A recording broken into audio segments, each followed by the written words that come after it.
Welcome back to Virtual Reality. My name is Thomas and you're watching VoodooDE VR. This is the next episode of my VR and AR weekly news, this time with week 14, 2023. And that means I wish you and your family and your friends happy Easter. Find some cool stuff. In Germany we say wir suchen Eier. We find some eggs. And I hope this will be cool days for you. I get some visitors this weekend, so I recorded this weekly news already on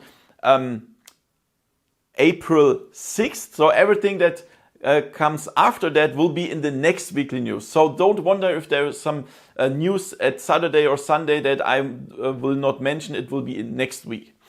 So it will be everything about VR and AR, hardware, games, releases and sales. Thank you to my sponsors, VoodooDE VR, Open Man Events, VRChat and Slim Beats. Let's have some fun with the video and let's go.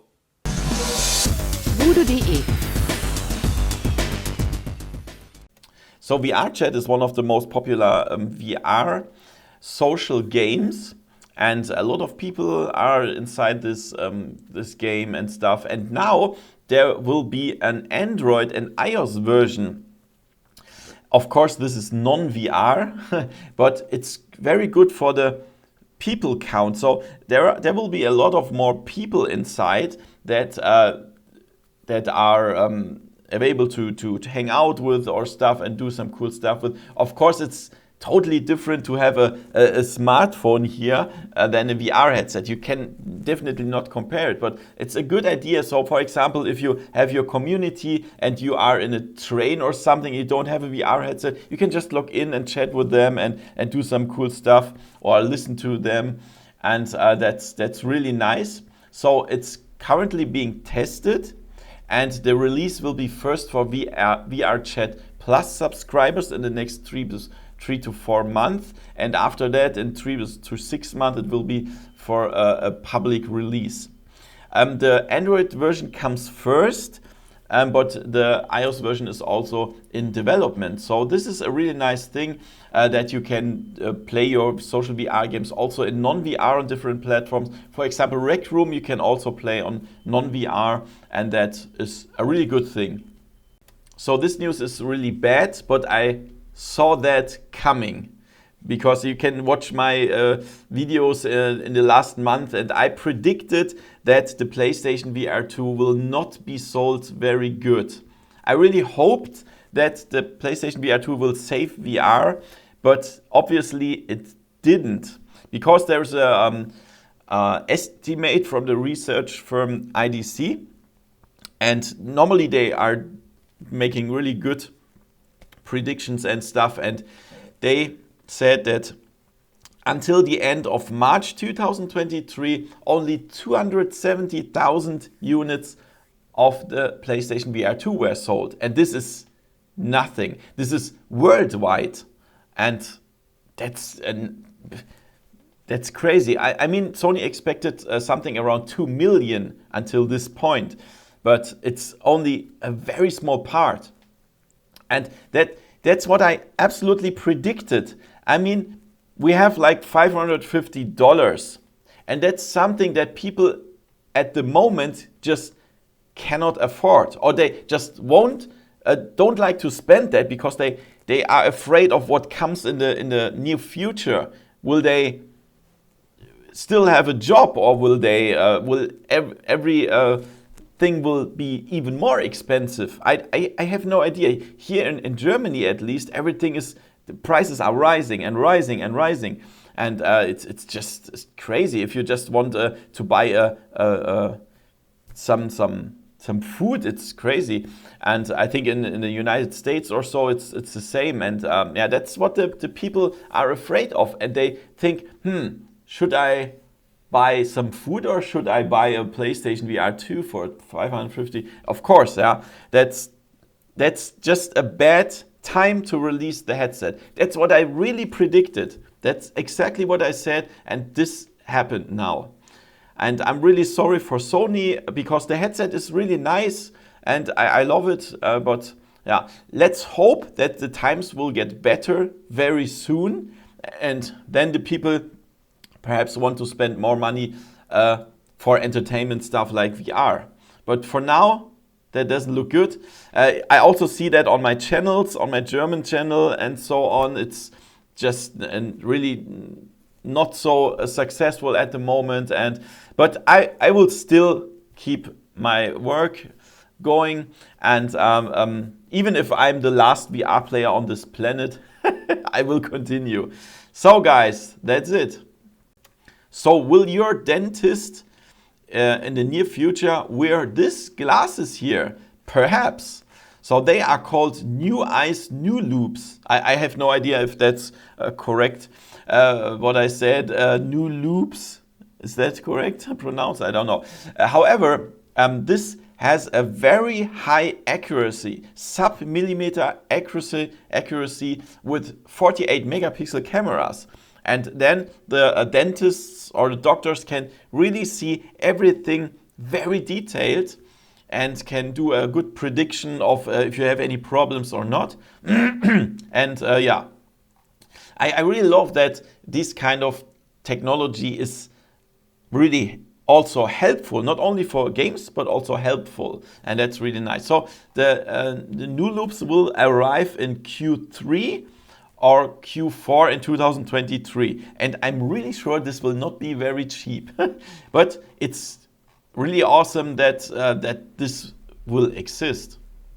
So here is a monitor that can display 3D content without glasses or any other device. And that's really cool. It's called Sony ELF-SR2. And it's a 27-inch 4K display that looks like this here. It's just looks like a small box or something with a diagonal mirror or so. And there you will be able to see the 3D content. It will be connected to a PC.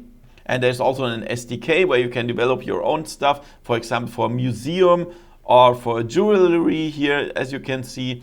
And one of these monitors costs $5,000, and you can order that currently in United States and Canada. And that's very cool. I really want to see that. But I wonder if you have this monitor here on your desk, can I also play 2D stuff, for example, World of Warcraft or something? Does it work? I don't know. But for development of 3D content or any stuff, it's really nice. I want to see that. And this looks like the completely end of the Quest 1. So I reported in the last month about some games quitting the support for the Quest 1, like Population 1 or Onward or stuff, Zenith. It was only available for Meta's own VR studios to discontinue the support for the Quest 1. But now Meta said that also third-party studios will be able to freeze their development for the Quest 1. Freeze means that the current development state will be frozen. That means there will be no updates anymore for the Quest 1 games. That means you will be able to still play them, but there will be no updates or stuff. And that also means that the multiplayer games won't work anymore with the Quest 1, because it's not possible that a Quest 1 player has this old version of the game and the Quest 2 player has a new version. That doesn't work in multiplayer. So expect that no multiplayer game will work anymore in the future. But the developers have to give the people 180 days before they kill the support of the game or stuff.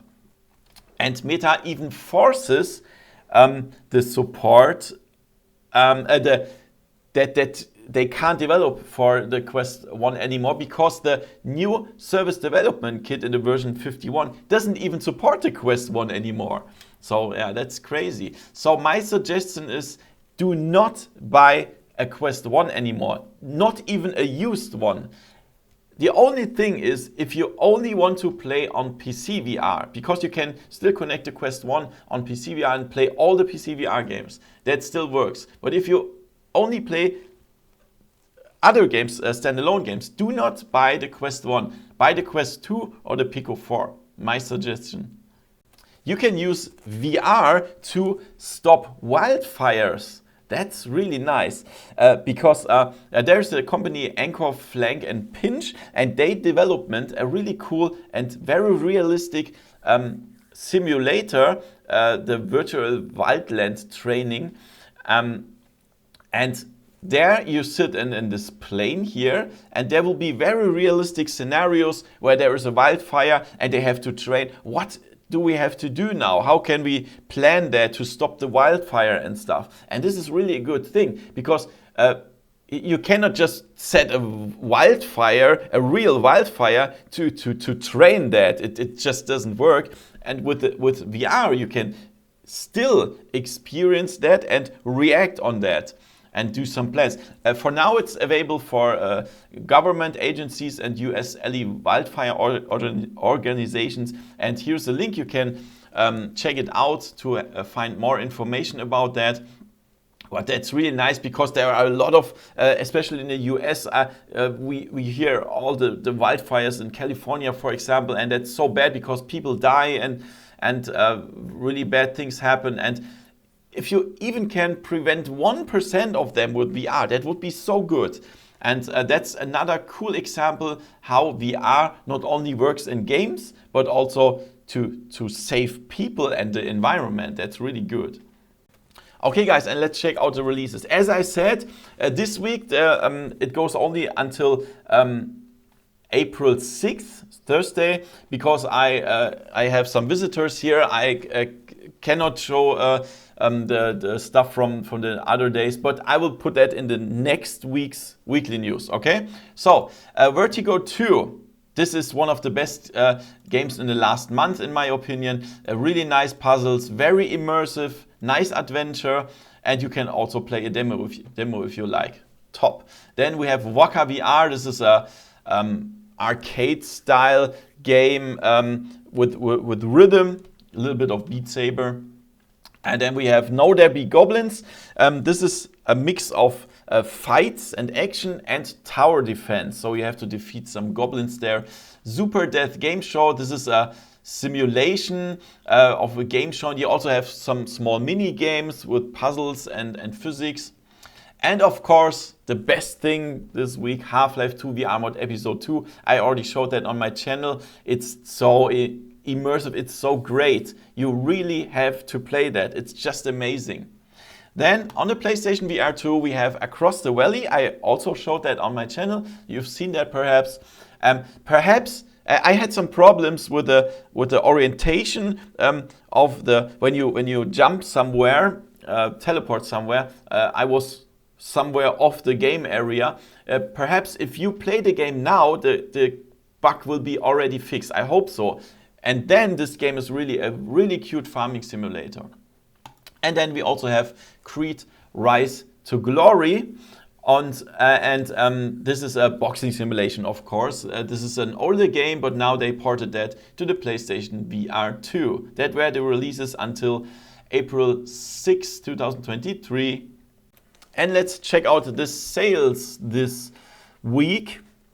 On Steam we have Cave Digger 2. This is a nice adventure game where we go deep into a mine and we have to find some diamonds and stuff. It's 30% off. Then Dead Effect 2 VR, a really nice and brutal shooter, 75%. And then Carpe Lucem. This is one of the first VR games I played. I think it was in 2016, one of the first games that arrived for the HTC Vive 1 or so.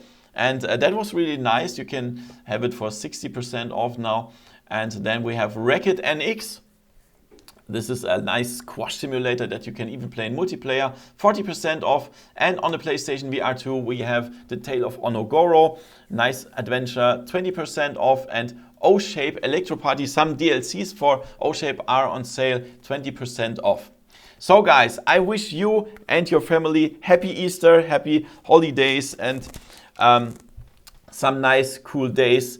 And as I said, the stuff that will news from April 7th I will put in the next week because I have some visitors here. So guys, thank you so much for watching and give me a thumbs up and see you next time in virtual reality. See ya. VoodooDE